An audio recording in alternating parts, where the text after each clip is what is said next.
here in the. Right. We're here to talk about 5 different areas of interest today. So the Forestville area projects, the Airport Boulevard projects, Arnold Drive, bike projects, Marquis Springs sidewalk project, and Pangrove improvements.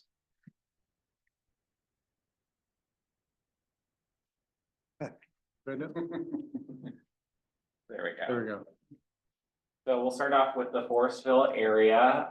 Currently, we are working on phase 3, which is class 2 bike lanes from Highway 16 or Front Street all the way to Davis or Juicy.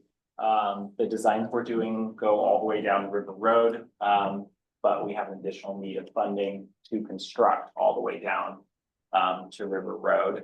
In conjunction with that project, the class 2 bike lanes on either side of Mirabel Road.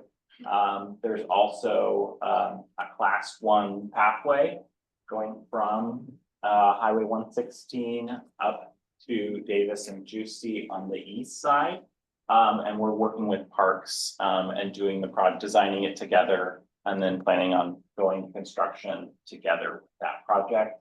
That project has Measure M funding as well as Go Sonoma funding in both the MTIS and the bike. And there's also Measure M bike. Can I ask you to put the mic closer to you? I apologize just for the folks online. Can you send the Zoom screen in the back? Yeah. Thank you. Oops.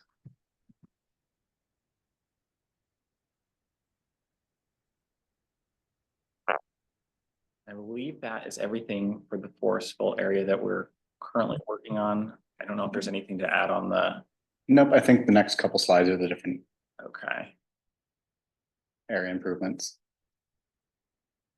So there are improvements that others in our department are working on, frontage improvements, improving bike lanes along Highway 116, ranging from Mirabel going east to Covey, I believe. And here are some of those improvements that are planned. And in addition, let's see. And then here are the improvements terminating at Mirabel Road. Oh, and along Mirabel Road, the class 1 path is on the top parts of each of these exhibits. Side. And then these are the improvements that are proposed. These are conceptual along Covey Road, and they haven't been fully fleshed out, but these are some things that the department is potentially looking at doing. Next, we have Airport Boulevard. So over the past few decades, the department has been working on different projects along the Airport Boulevard corridor. There was the interchange that was completed as part of phase 4. Phase 3 signalized Fulton Road and Airport Boulevard and widened the roadway. And then we've been working our way west with phase 1A, where Airport Boulevard was widened to Aviation. And then now it was then widened all the way to Regional Parkway. So those phases are all complete. And there are 2 last phases that we are working on, phase 1C and phase 1D. Phase 1C is from Regional Parkway to Laughlin Boulevard or Brickway Boulevard. And that is to have improvements. So either widening or at the moment from a, there was a corridor study, we got a proposal that one of the proposers suggested that we might be able to do at the intersections, put roundabouts And then there would also be complete streets, so we put in sidewalk and bike lane along that segment. And so that's what we're currently looking at. We need to do a complete study just to ensure that that will be appropriate in that section. But that is what is currently planned. And then phase 1D is at Laughlin and Airport Boulevard to construct a roundabout and improvements west. And I believe Phase 2 and phase 5 are just dreams. For now. Yes. correct. I'm gonna skip, well, I guess I'll also, there's an exhibit of phase 1D that I will show you in a few slides. Here's the different funding. The current projects that we're working on are in red. So phase 1C is the where we're hoping to do the two roundabouts between Regional Parkway and Laughlin. And that has a Measure M funding and has a need of $9 million. And then the phase 1D has Measure M LSP and Go Sonoma MTIS funding, and both have local county match. Here are some photos of phase 1B that's now complete. And this was the phase from aviation to Regional Parkway. Here is the conceptual plan that we are currently in design for this project. This is the intersection of Laughlin and Airport Boulevard to install a roundabout. And then the improvements west of the intersection are to add sidewalk and a bike lane on the north side. On the south side, there's currently sidewalk.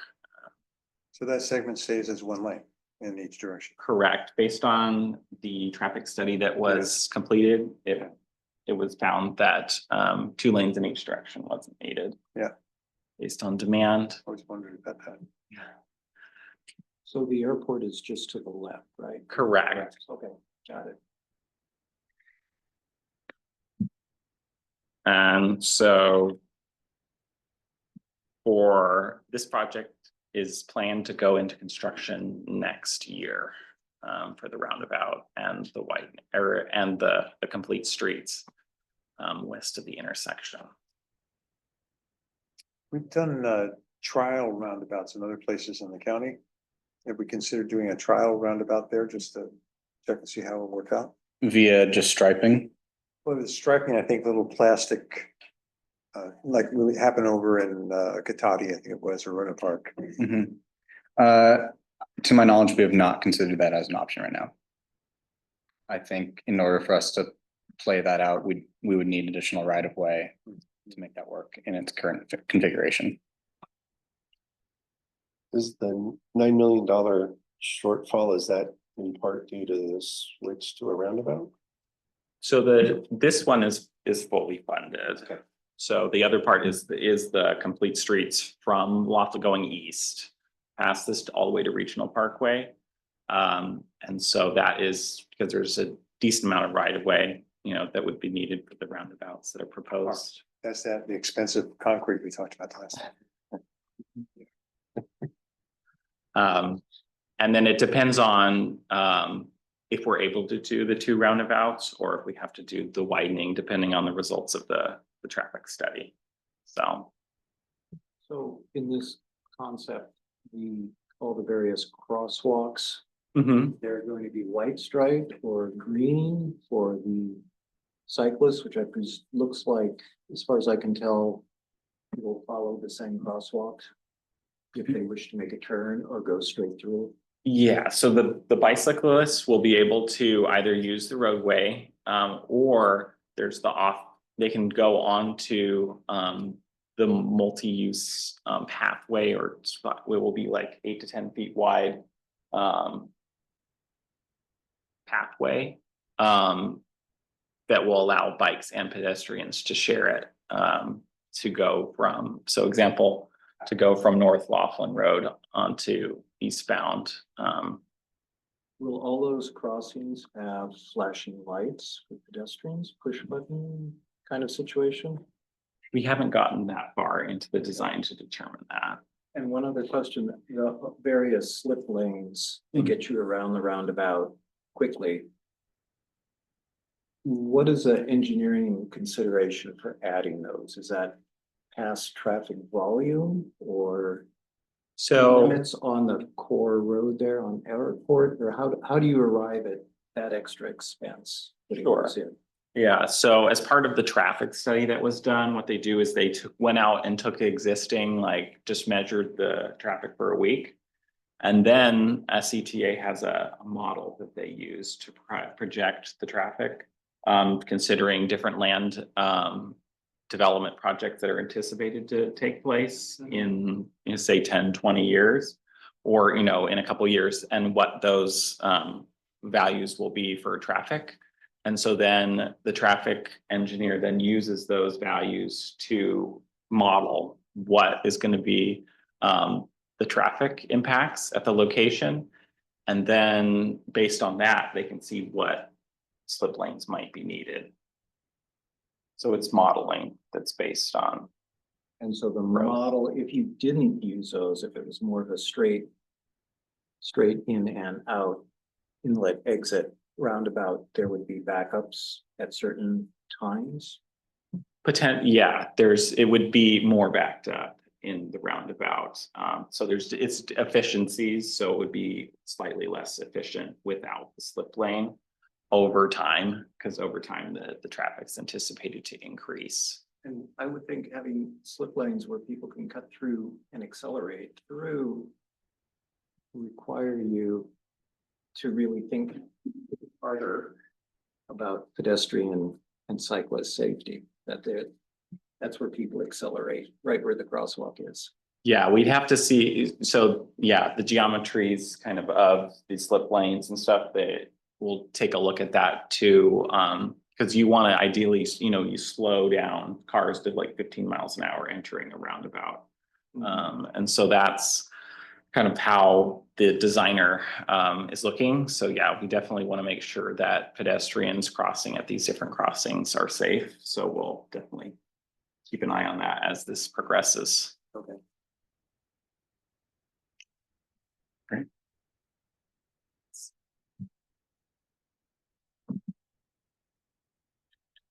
And then there's the Airport Boulevard landscaping. So this is from the replacement of the interchange. And so there's some last just watering of the vegetation to ensure that it takes. Up next, we have Arnold Drive Bike Lanes project currently taking place on Arnold Drive between Country Club Drive and Madrone Road. Our anticipated project total cost is just shy of 2.7 million. Measure M is just shy of 1.6. TDR 3, 600,000, county funds 500,000. So we are fully funded for what we're expecting to need at the moment. Current work where we're at right now, we are just wrapping up 65% engineering plans. Those are getting ready to be passed around internally in the next week or two. We have finished CEQA and we have begun right-of-way in the area, and we are currently scheduled to begin construction sometime in 2026, based on how quickly we can get through right-of-way. And then in the lower right-hand corner of the screen, you can see the anticipated cross-section that we're planning on doing on the roadway. Are any of this section going to have bollards, plastic? Not at this time, no. That would require additional right-of-way that we're not anticipating having at the moment. And what's the speed limit here? I believe it's 40 or 45. And, okay, are there guidelines on what the clearance is between the car and the bike lane for that speed limit? There are no clearance requirements in the MUTCD for that. But I think there's a state law requirement. When you drive, you need to be, if I remember, 6 feet. 3 feet minimum clearance. I believe that's speed limits over 45 miles an hour. but I'd have Is to it, check is that. it, I thought in general, not just for any speed, when you are driving, if there's a biker, you need to Your stay. passing distance needs to be 3 feet, but that's without the exception of a bike lane. With a Mm, bike lane, cyclists are expected to stay within the bike lane and therefore vehicles stay within their own lane as well. mm.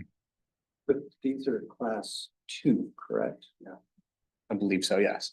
Class two bike lanes, and there are some guidelines, it's the forgive me, Federal Highway, FHWA. thank you. Isn't it limited to like class two straight up like this is limited to either 30 or 35 miles per hour speed limit? I'd have to look further into that to get an answer to you. Okay. Before you have to start having more buffering or barriers or so forth for the higher speeds. So.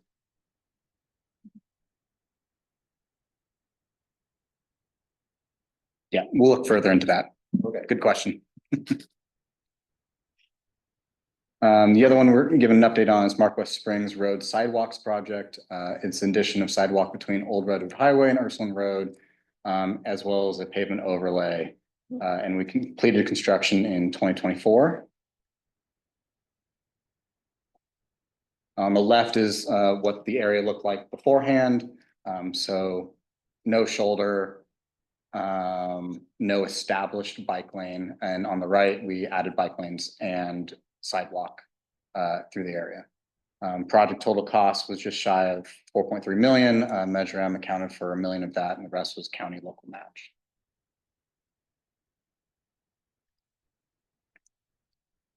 So in Pembroke, we have a few different projects going on.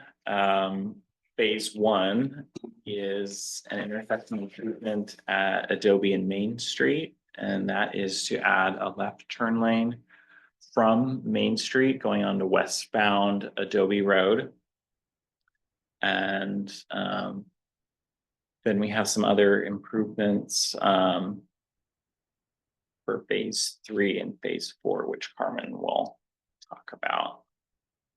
And let's see, so for the funding for the Adobe and Main Street project, it's estimated to cost a total of 4.7 million, with Measure M LSP being 750,000, Measure M LSP reserve 1.6, and Should just be 1.6 on the other. okay, yeah, and then 1.6 as well for other. And then let's see. Do you want to talk about the? Yeah, so phase 3 and 4 are both intersections off of Old Redwood Highway, with phase 3 being the Goodwin Avenue Eli Road intersection, and phase 4 being East and West Railroad Avenue intersection. So you can see the funding for phases 3 and 4. We have the total being 2.8 and 5.5 million total budget, respectively, with Measure M being 1.125 billion for the Eli Road intersection and 2.375 for the Railroad Avenue intersection. And our anticipated other funds will be coming from, I believe, Roanoke Park mitigation. With those funds being 1.675 million for Eli Road and 3.125 for Railroad Avenue intersections. And from those two funds, we should have everything for our budget. What kind of improvements at Eli Road? So both of the improvements will be installing roundabouts. At Eli, it will be a roundabout with a slip lane, and on the other, it will just be a roundabout, which we'll go into later. Oh, okay.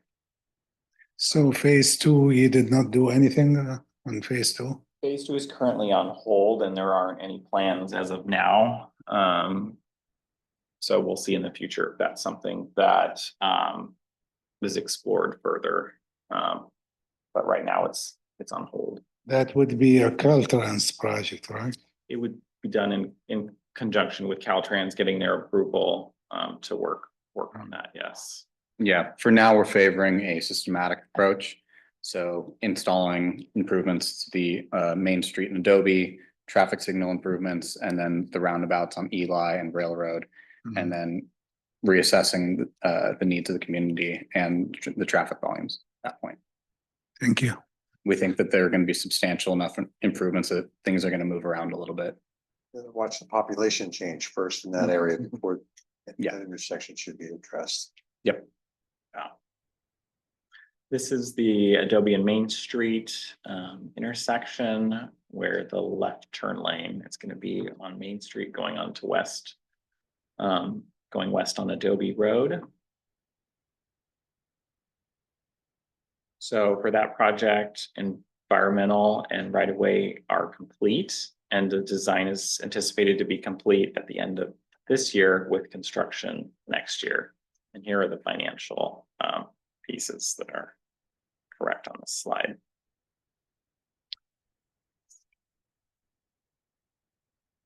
So getting more into the intersection improvements planned for for Old Red and Eli. We have the design and construction of a roundabout. This intersection will have an added slip lane.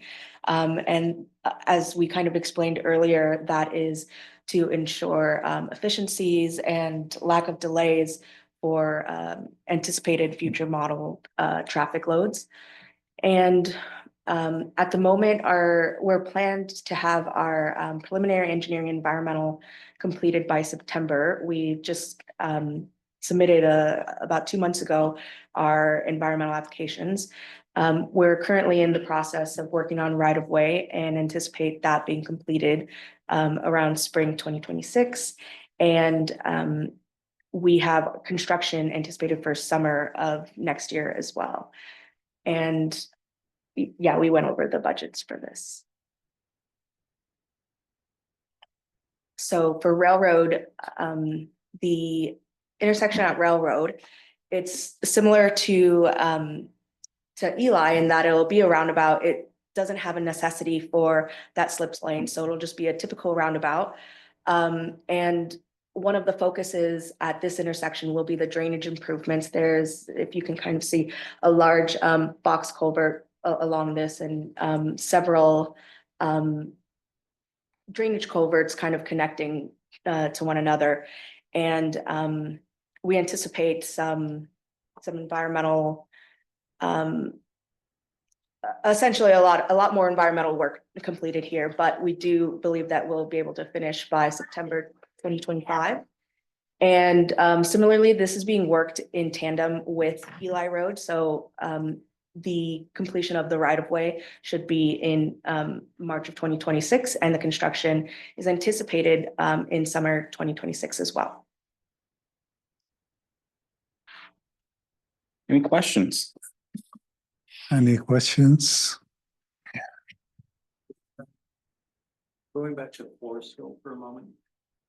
There was a class 1 bike lane down to the youth community park. Was that a fairly easy do? I mean, did you have enough right of way? I'll try and do it as best as I can, but Parks is working on that project.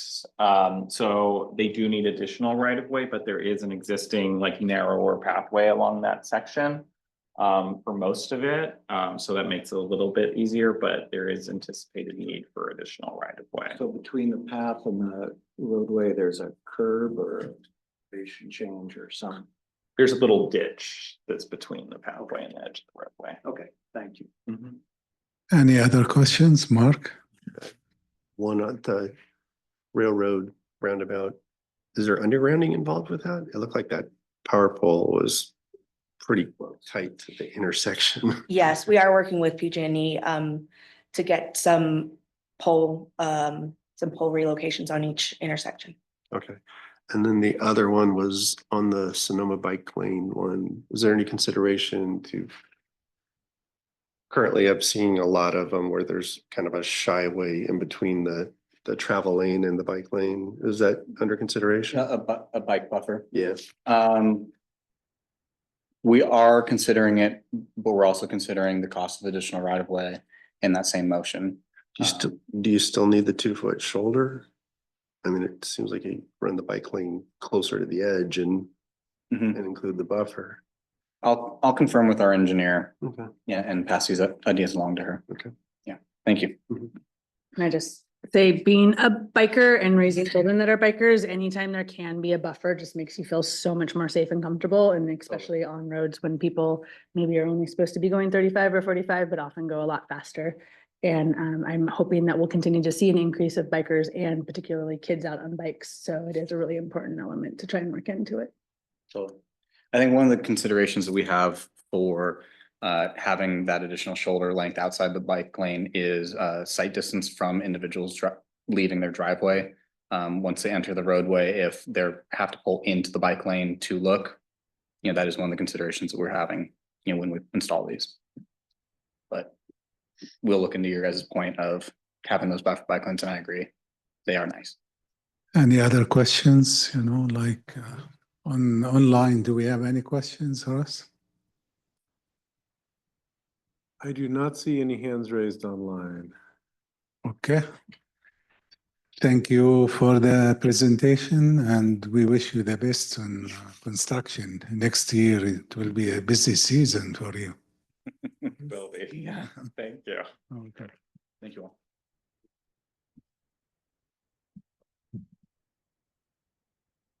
We'll move to Measure M, financials, and Brent. And that clicker should work for you there, Brent.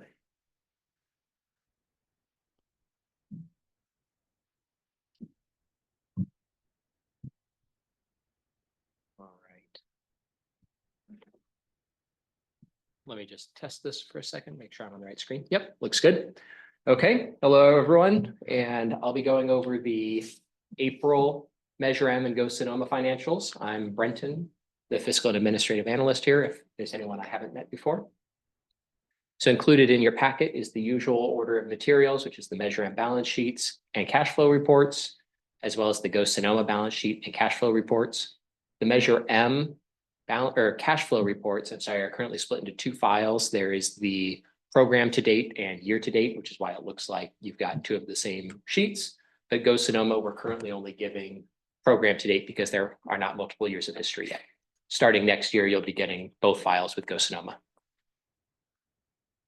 All right. Revenues for April 2025 were $2.78 million, with year-to-date revenues coming in just over 22.9 million. And expenses are up considerably from last month at 4.5 million, with year-to-date expenses now at 20,335,000. And Measure M has a cash balance of just over $79 million. All right, April revenues were split. 2.04 million were sales and use taxes. Those are the February sales taxes. And there were $737,000 in interest. This is a quarterly payment, so that represents the last quarter of interest. So the taxes we received in April were earned in the month of February, and they are down 7% from where we were last year, bringing our year-to-date earned to $20,478,000, which is down 1.92% from last year. We don't have enough information yet to know whether this is just a one late payer, anything like that. We'll see more as we go forward into the next couple of months. Our year-to-date received at 26,019,000 is down 2.2% from where we were last year. But I think the year-to-date earned at 20,478,000 is the more important number. All right, the April expenses, 4,374,000 of it were contributions to other governments. That represents, you know, ongoing contracts for co-ops, as well as the local street repair and transit, which is just a quarterly payment. And there were $79,000 in consultant services and $41,000 in staff time. All right, and now we're going on to Go Sonoma, which did have revenues this month, $13,930. Those were interest on the cash balance, and our year-to-date revenues are now $28,514. I believe we're going to have this month, and then there should be one more month with no significant revenues for Go Sonoma, and then the Go Sonoma sales taxes will start. So I think we should see that at not this next meeting, but the meeting after that. All right, and the month's expenses were $94,403, with year-to-date expenses now $706,000, and Go Sonoma has a cash balance of just over 1.1 million. The expenses includes the interest accruing for prepayment. No, those will be paid starting next year. So they will have to pay out these revenues will become an expense, but not yet. Yes, so the April expenses were split. The two largest portions were $47,000 for consultant services and $46,940 for staff services. And that concludes the presentation. Thank you. Any questions? Yeah. Mark? Quickly. Tariffs. How does that factor into your projections, or is it just too nebulous now to even try?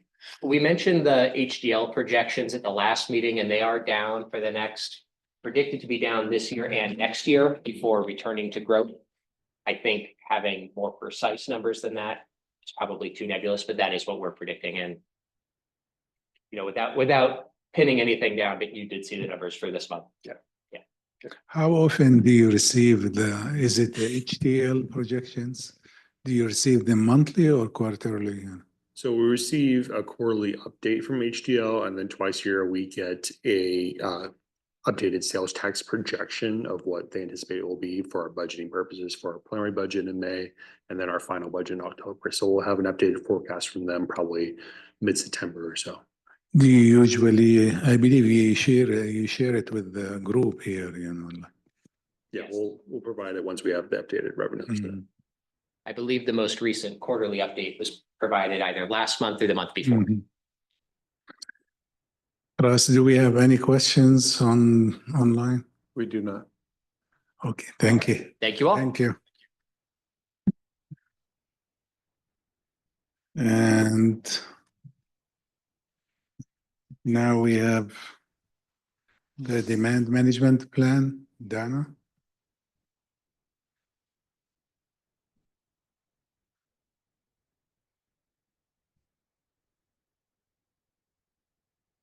Hello. So the SETCA has been developing a strategic transportation demand management plan. We've been working on this with our consultants since December.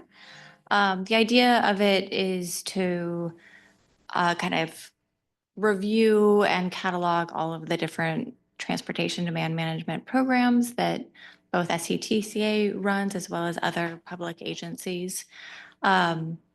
And make recommendations for moving forward. And this is really intended to help steer both how we spend our staff time on these types of programs, as well as the 3% of the Go Sonoma Act sales tax measure that is committed for first, last mile and commuter programs. So this is really kind of an exercise to help steer that funding. So with that, I will turn it over to our consultants who are online, Natalie and Monet. Thank you, Dana. My name is Natalie McCarville. I'm a senior consultant with STEER. As Dana mentioned, we have been supporting SETCA staff since December on the development of a countywide TM strategic plan. And I'm here today to present on our project process and outcomes. Just want to make sure everyone's able to see my screen. Yeah. Yes, awesome, thank you. So I'll start by providing a brief overview of the project, including key deliverables and timeline, our approach to developing the strategic TDM plan, and then next steps for the project team as we work to finalize the plan over the next month. So what is TDM? TDM stands for Transportation Demand Management, and that refers to coordinated strategies aimed at changing travel behaviors by increasing the attractiveness of various non-drive alone travel options So really the focus there is on that behavior change piece and then increasing the attractiveness and convenience of shared and active modes. Common goals of TDM include reducing traffic congestion and improving travel efficiency, lowering greenhouse gas emissions, improving air quality, and promoting equity and access to transportation options. So why is TDM important in Sonoma County? Firstly, we want to start off by recognizing that there already is a good deal of TDM happening in Sonoma County today. But we also recognize that there's still challenges that we want to address and opportunities that we do want to capitalize on. A few key challenges that are present today include convenience culture. So, we see high rates of vehicle ownership and high drive alone rates in the county. There's abundant free parking that does support this high single occupancy vehicle drive alone rate. Transit service limitations. So current service is predominantly focused on the 8 to 5 commute schedule along the main north-south corridor. And this limits access for shift workers or students with evening classes and residents in less populated areas. We also see equity gaps. So residents who are transit dependent and live outside the main urbanized areas face limited mobility options, particularly when looking at those eastern and western parts of the county. That said, there's also opportunities that can help set the stage for successful TDM, and that includes the fact that 60% of trips are under 5 miles, and that's ideal for mode shift when we start to think about those shorter trips, thinking about biking, walking, or other first last mile solutions. And particularly in terms of the active transportation options that's supported by the favorable geography and climate, so the mostly flat terrain and populated areas, and the mild climate can make active transportation attractive. And then as the urban context evolves, there's a key opportunity for land use policies to support travel behavior change, particularly through things such as transit-oriented development and parking management. So the strategic TDM plan seeks to bolster both existing and new TDM efforts by defining recommendations for primarily non-infrastructure strategies to reduce single occupancy vehicle travel and greenhouse gas emissions. To meet that objective, we had 4 key phases in the plan development process. We started by conducting an existing conditions review and stakeholder engagement. We then moved to identifying desired TDM strategy outcomes, which was instrumental in conducting the subsequent strategy evaluation, which resulted in a prioritized list of recommended TDM strategies. And then finally, we defined an implementation roadmap. So that consists of recommendations for SCTCA to help focus efforts and support local agencies in TDM implementation. And on the next slides, I'll go through and share a few key takeaways from each of the phases of the project process. So starting with our existing conditions review, we looked at TDM related plans, studies, policies, as well as current services and programming to establish a baseline understanding of the TDM landscape in Sonoma County. And key conditions that we looked at included mode share, looking at travel origins and destinations, trip length to really get a sense of what are current travel behaviors and patterns. And so from a TDM planning perspective, the 2 key pieces that I want to highlight here are the fact that 90% of the trips are within Sonoma County. And that's exciting from a TDM planning perspective because that shows that we have ability to influence travel options both at the origin and destination side of when people are making a journey. And then, as I mentioned earlier, the majority of trips, 60%, are less than 5 miles in length. In terms of mobility needs and gap areas, our review identified the need for non-drive alone travel options, particularly for those east-west connections across the county, and then those north-south trips that are currently not available on SMART. And for those shorter trips, there is a need for expanded shared micromobility. So current service areas of Redwood Bike Share is limited, but there is an opportunity to expand such options, particularly within city centers and where the infrastructure exists to support safe use of micromobility modes. And then as we're thinking about bridging those mobility gaps, there's also need to create awareness through marketing and promotion to help make that behavior shift possible. The second piece to the first phase of our work was stakeholder engagement, and this consisted of convening a project partnership committee, which has been instrumental in shaping the plan. We also conducted focus group discussions in early March to gain a deeper understanding of countywide mobility needs and challenges. And we also conducted a public survey to gather targeted feedback and insights regarding priorities and the types of incentives that would encourage folks to use shared and active travel options. And then, of course, our discussion with you today and the feedback we receive will help us further refine the plan and staff priorities.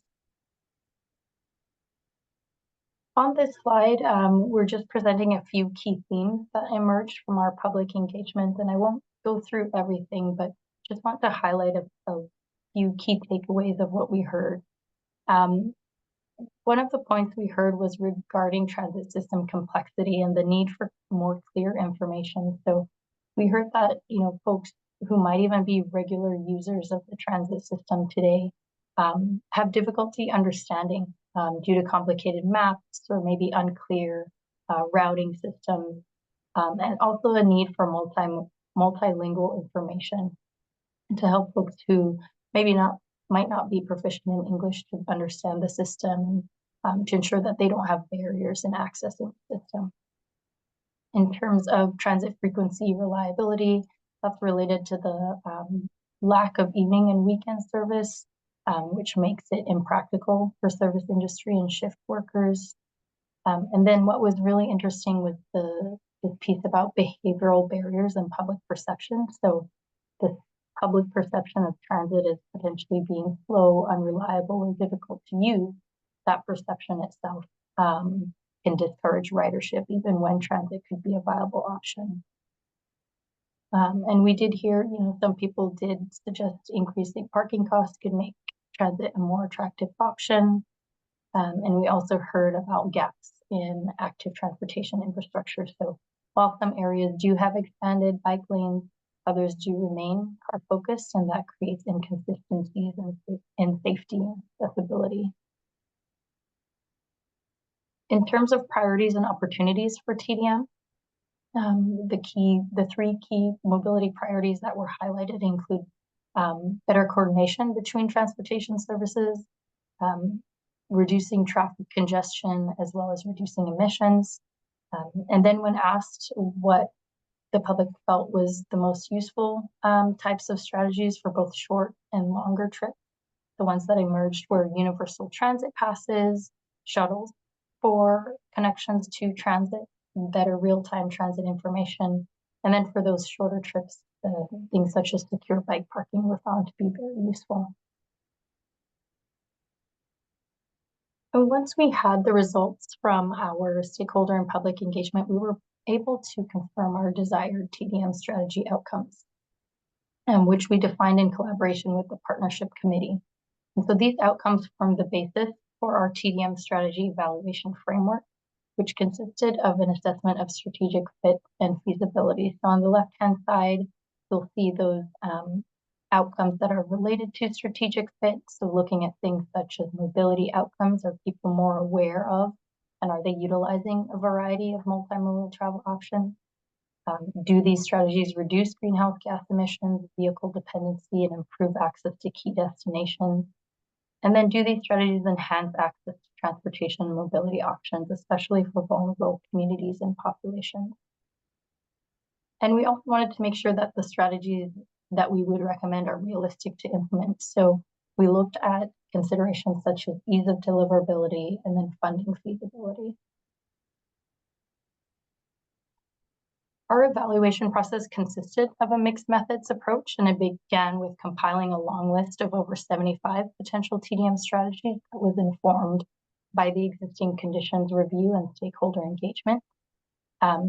We refined those strategies, grouping strategies where it made sense to boost impact and create synergies, ultimately resulting in 27 strategies that were assessed against those desired TDM strategy outcomes you saw on the previous slide. We worked with a partnership committee to further refine that, which then resulted in a prioritized list of 20 strategies. And on the right-hand side, you can just see a visual output of what that assessment, what the initial output looked like in terms of mapping them against strategic fit and deliverability. And on this slide, we have an illustration of how those prioritized lists of strategies are discussed in the plan, and that's through two key components. So the first is a TDM strategy inventory, and this will constitute concise guidelines on the prioritized strategies, really with the intent for this to be a resource for any TDM stakeholder in Sonoma County to reference. We recognize that successful and sustained travel behavior change will rely on many entities playing a part in TDM implementation. And so this is really meant to be a sort of toolkit that can be referenced.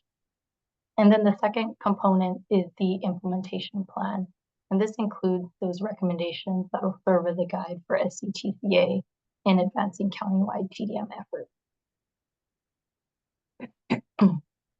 So in terms of the recommendation, the plan includes a total of 15 recommendations that are organized into near-term, mid-term, and long-term actions. And really the intent with categorizing them in that way is to determine when these actions or when these recommendations could be initiated. We do expect that they would flow through into subsequent planning horizons, but really thinking about when can we start to make advancements for key priority areas.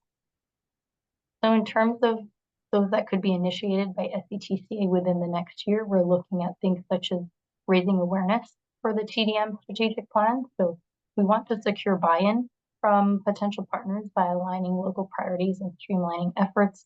And key actions here could include presentations of the plan to potential stakeholders and partners, such as chambers of commerce or industry groups.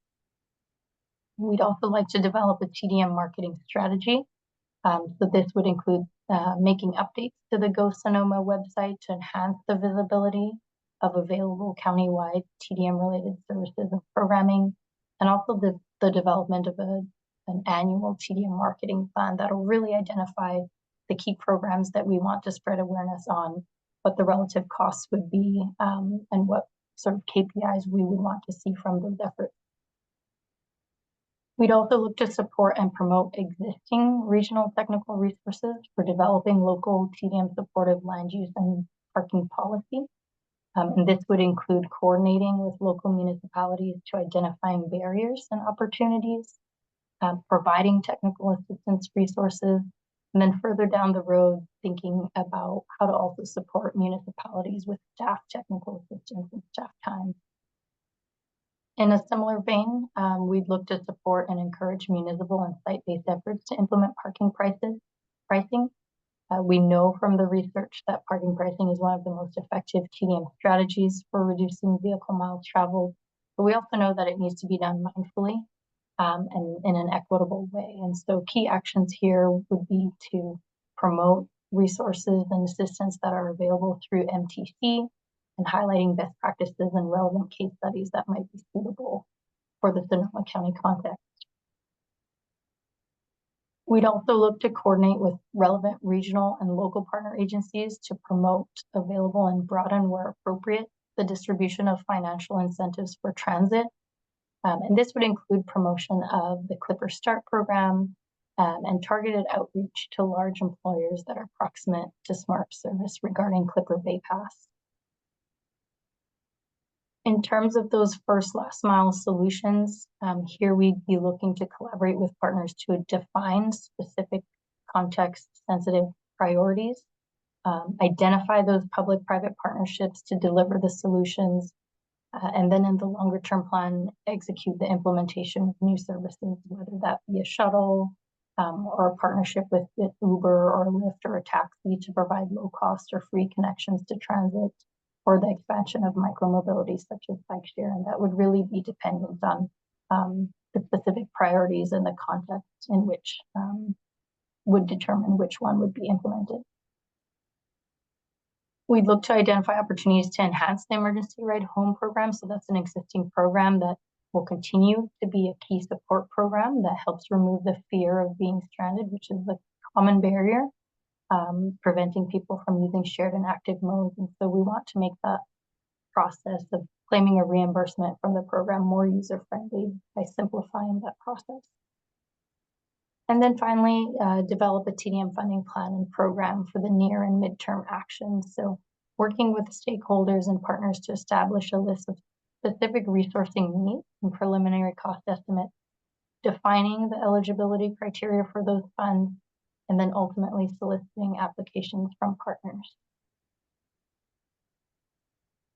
Midterm recommendations, so those that could be initiated in the next 2 to 3 years, include capacity building, so sharing information on grant opportunities available to CBOs or CBO public agency partnerships. So recognizing that some grant opportunities may have a role for CBOs to lead or partner with municipalities, SCTCA could help connect potential partners for grant applications.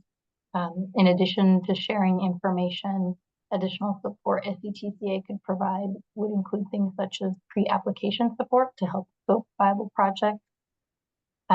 We'd also look to establish a countywide TDM roundtable.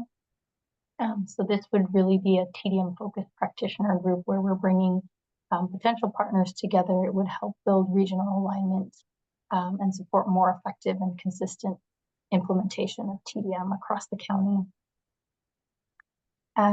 We'd also look to support the expansion of employer-based commute programs. So that would include coordinating with chambers of commerce to increase awareness of free TDM services and support available for particularly smaller businesses, promotion of SMART's employer shuttle service program, and the development of promotional materials so that employers can easily share transportation options, information, and TDM programming with their employees.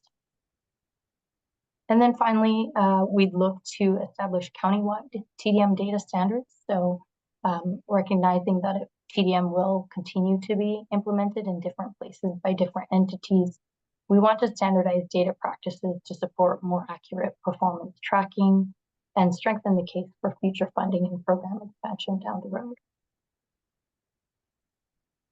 And then finally, in terms of the long-term actions, those to be initiated in the next 4 to 5 years, we look to design and brand a countywide TDM recognition program.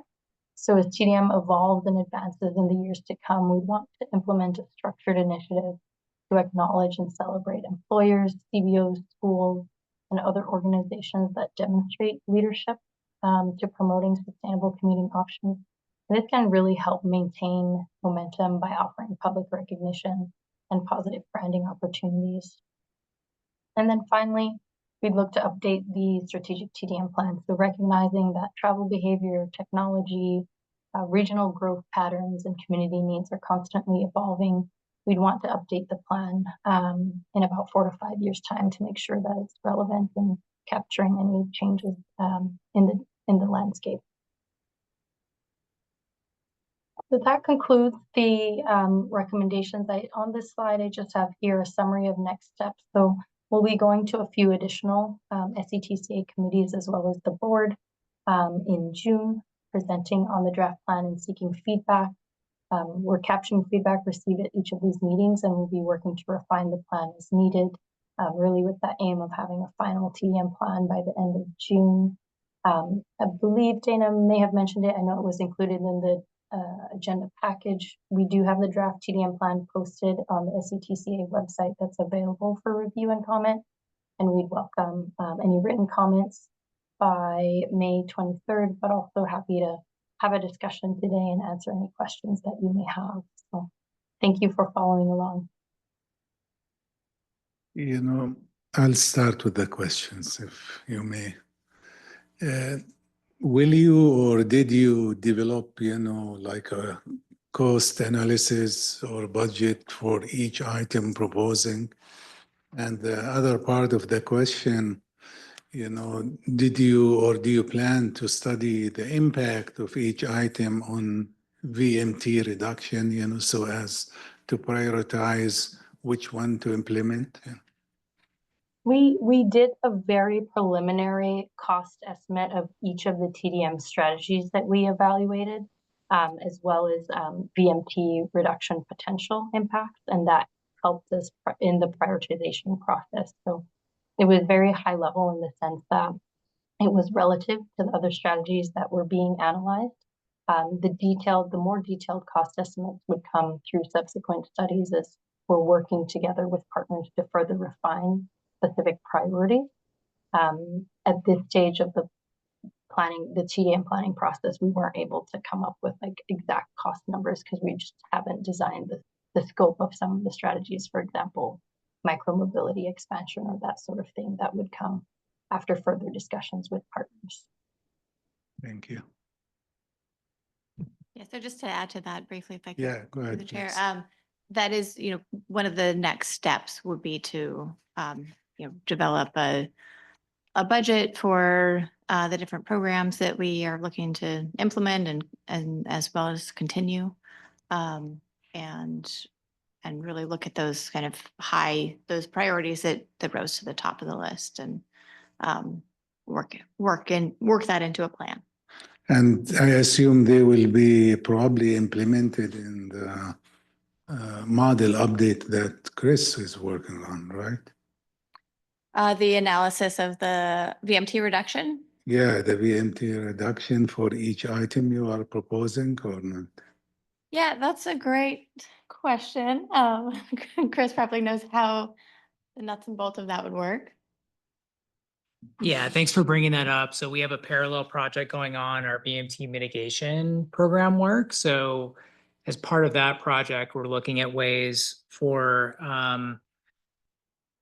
number one, analyzing the way or how much BMT reductions could come from a lot of these TDM programs, and then aligning those up with development projects as mitigation for BMT impacts. So we're doing a little bit of that work right now on a subset of the long list of TDM measures in the TDM plan. But I think there are 30-ish things in the plan, right? And we're looking at 5 or 6 of those as part of our work on the BMT project right now. So once those are prioritized in the strategic TDM plan, if there are things that rise to the top that we think should be, number one, would have a good VMT reduction benefit and would be cost effective and are, high priority in other ways, we can definitely do some additional analysis on those and look at including them in some sort of mitigation program going forward. So yeah, a lot of intersecting and parallel work going on, and there is a lot of crossover, in particular with this planning effort and the VMT reduction effort. Makes sense. Thank you. Ryan? I'm assuming there's been similar plans done in the past. Is this the first time we've done one of these? It really is. I mean, we've done, in 2016, we did the Shift Sonoma County plan that had there was a fuel shift side, looking at EVs, and then a mode shift side. There was a small piece that was focused on TDM, but it was fairly light. It was kind of a catalog of programs that existed at that time.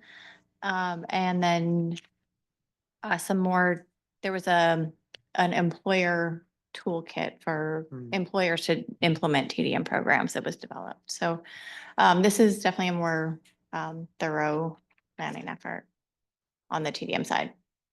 So we don't have data on previous strategies and what we implemented and how successful they were or they weren't, or what we did get implemented, what we didn't. Yeah, I mean, I think that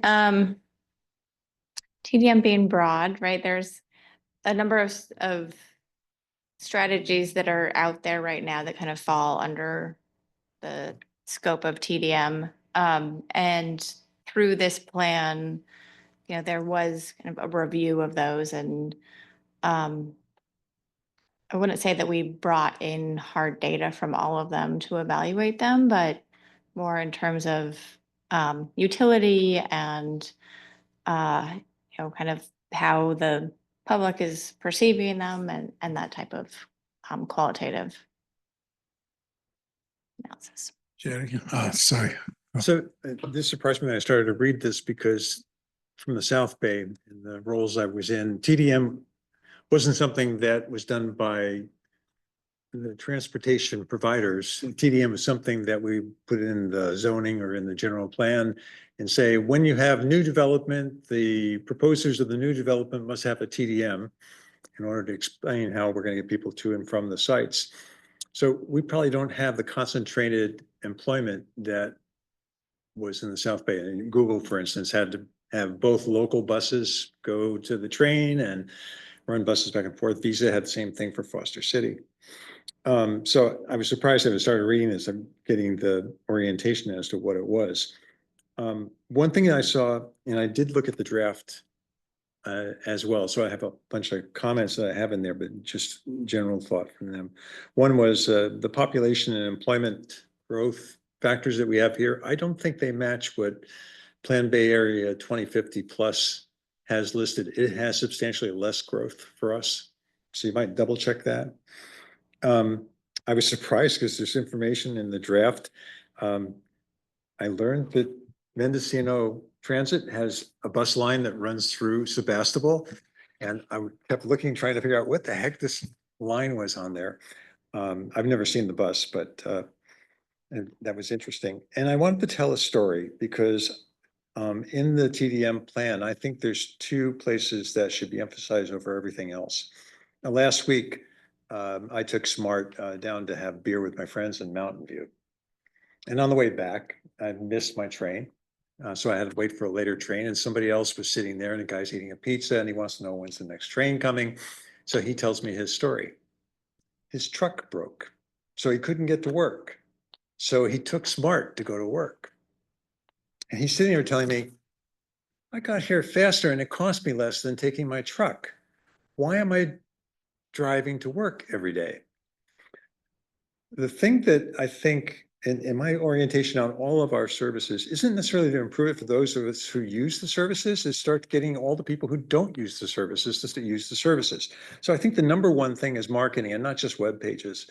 We need an aggressive marketing plan that says, these are the services we provide. You know, you can go from here to San Francisco Airport on public transit, and it will cost you about $12, $13 instead of $50. Now, it might take you a little bit longer. You might have to get to see more things, but we can improve that over time.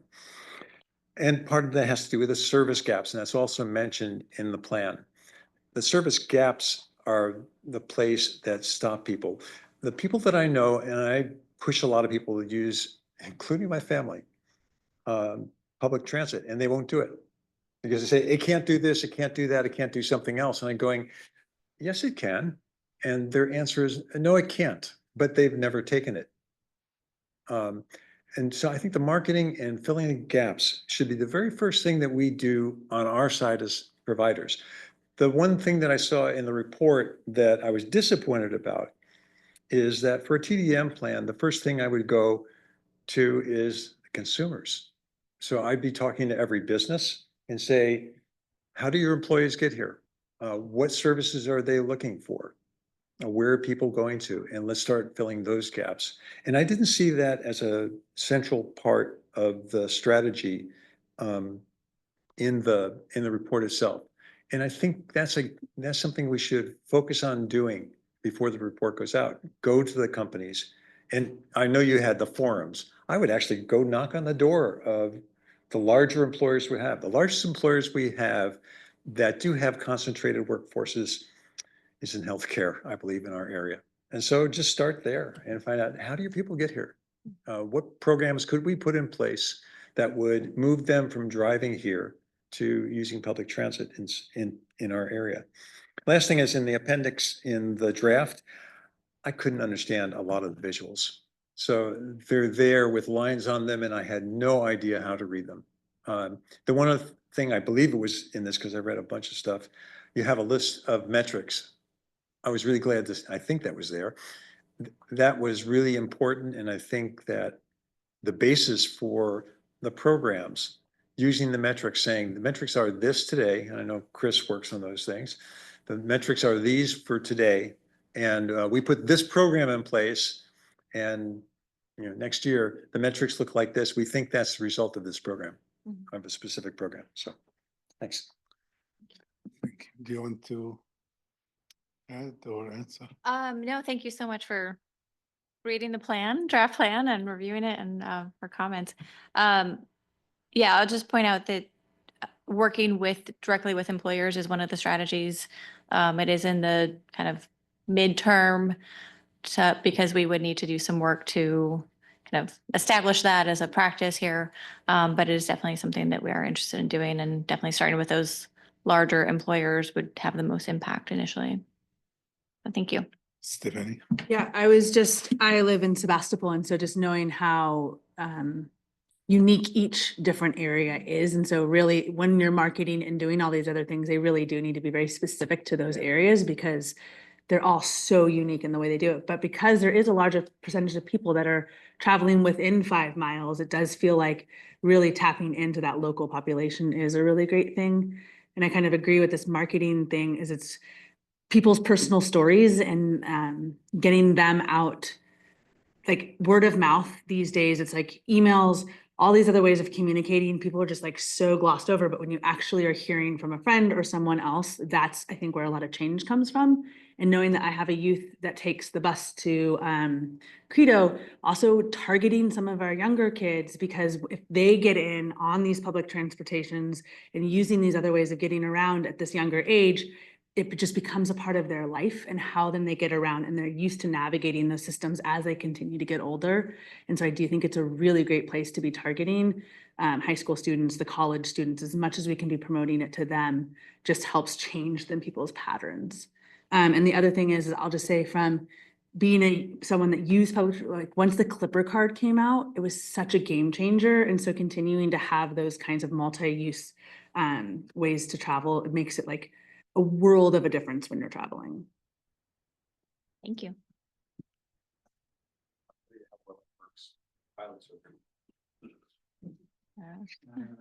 Any more questions? I'm glad to see SCTA look at reducing single occupancy vehicles. So hopefully we see more of this. That's great. But given that so long we've privileged cars among all other things to get from A to B anywhere in the country, or in the county, I think it's going to be a steep hill to climb. And one thing that comes up is for the I think it was 60% of trips are under 5 or 6 miles. And I don't see how we're going to see much shift there until we accelerate the build out of all of these projects in the various active transportation plans and I think one of our graphics only touched on this, until we see an acceleration of the build out on that, so that there's more low stress ways to get around short range on bicycle and not have bike lanes on 45-mile-per-hour roads. I don't think we're going to see much movement there. At least that's the feedback I get from people who know I ride around town on my bike, and they think I'm a little odd. So a couple other thoughts. Does this program analyze transit routes and frequency? Because my understanding is some of the routing is based on criteria from funding agencies that the transit people receive money from. And the frequency in town is, at least in Santa Rosa, is pretty poor. So if you miss a bus, it's an hour or more. Yeah.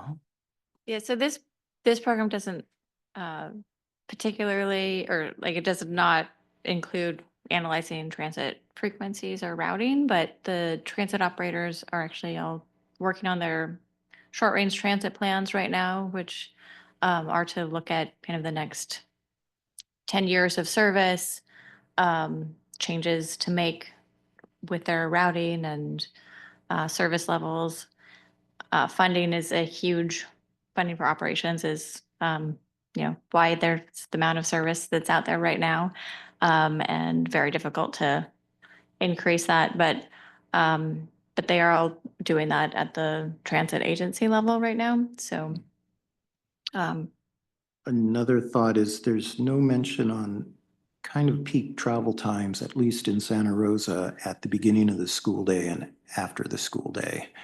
And I live in a neighborhood with at least one elementary school and a smaller one nearby, and that's when there's the most auto traffic. So are schools in this mix? So we did look at the Safe Routes to School as one of the strategies. We do have an ongoing Safe Routes to School program, which Mhm. provides education and encouragement to school-age children on active transportation. We did not kind of further a recommendation within the TDM plan for Safe Routes to School. But we are, as a separate effort, SCTCA is also working on a countywide Safe Routes to School plan. So really looking to, And would that drive what active transportation plan projects might be given more priority because of school adjacent? yes, yeah, and really kind of refining the very specific like needs around the schools, kind of to a higher degree than is in the master plan, so in the active transportation plans. And one more, the surveys that you do and how you bring people into it,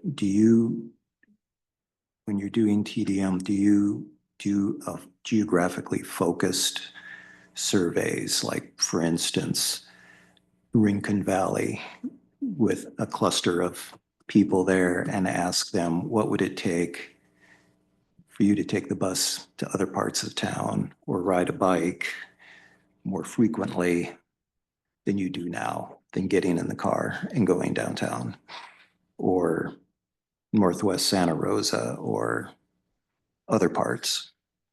So we have not included that detail type of survey that's geographically specific. I think that some ways that could be done is through employers, right? Kind of focusing on the destination, and trying to figure out solutions for employers that kind of have a regular communication stream with that population. But, TDM has also happened in areas like, housing developments or neighborhood associations have also implemented TDM strategies. So there's examples of doing things at the kind of more neighborhood level. Okay. Okay.